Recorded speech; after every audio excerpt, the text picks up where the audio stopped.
موسیٰ علیہ السلام نے کہا یا اللہ میرا جنت کا ساتھی کون ہے؟ اللہ تعالیٰ نے کہا فلاں قصائی، یہ گوشت بیچنے والے۔ موسیٰ علیہ السلام حیران ہوئے، بھئی قصائی میرا جنت کا ساتھی کیسے بن گیا؟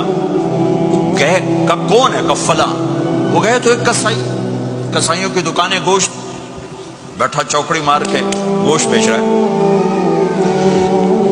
جب وہ فارغ ہوا ایک گوشت کا ٹکڑا اس نے تھیلے میں ڈالا اور کھا۔ موسیٰ علیہ السلام بھی پیچھے، کہنے کہ میں آ جاؤں؟ کہا آ جاؤ۔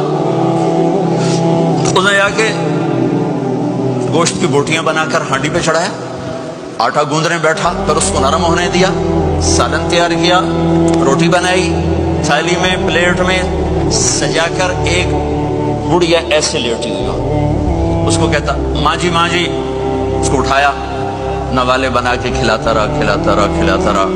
اس کہ ہوں میری بات، اس نے منہ صاف کیا، اس کو لٹایا، وہ کچھ بولی، کچھ بڑائی۔ موسیٰ علیہ السلام دور کھڑے تھے، کہنے لگے بھائی کون ہے یہ؟ تو میری ماں ہے۔ یہ کیا کہہ رہی تھی؟ وہ کہنے لگا جی ماں جو ہوئی کی دساں، جداں دی خدمت کرنا شروع ہو جاندی تینوں اللہ جنت وچ موسیٰ دا ساتھی بناوے، کتھے موسیٰ تے کتھے قصائی۔